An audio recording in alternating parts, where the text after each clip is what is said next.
Hello అండి. చూడండి friends, ఇప్పుడైతే ఇక్కడ మనము డాట్స్ అనేది ఎలా వేసుకోవాలి, చెస్ట్ అనేది పర్ఫెక్ట్గా కూర్చోవాలంటే డాట్స్ అనేది ఈ విధంగా ఇప్పుడు నేను చూపించిన విధంగా మీరు కుట్టుకున్నారంటే షేప్ అనేది పర్ఫెక్ట్గా వస్తుంది ఫ్రెండ్స్.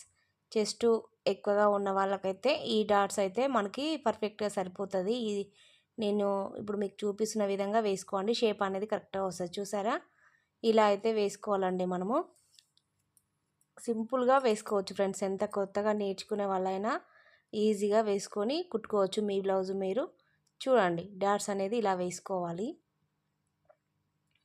ఓకే ఫ్రెండ్స్, అలాగే నా వీడియో మీకు నచ్చినట్లయితే ఒక లైక్ ఇవ్వండి, సబ్స్క్రైబ్ చేసుకోండి ఫ్రెండ్స్. చూస్తున్నారు చాలా వరకే కానీ సబ్స్క్రైబ్ అయితే చేయట్లేదు, చేయండి ఫ్రెండ్స్. చూడండి ఎంత పర్ఫెక్ట్గా వచ్చిందో, షేప్ అనేది ఇలా వచ్చేస్తుంది. చూడండి, రెండు పార్ట్స్ మనకి ఎంత కంప్లీట్గా వచ్చేసాయి.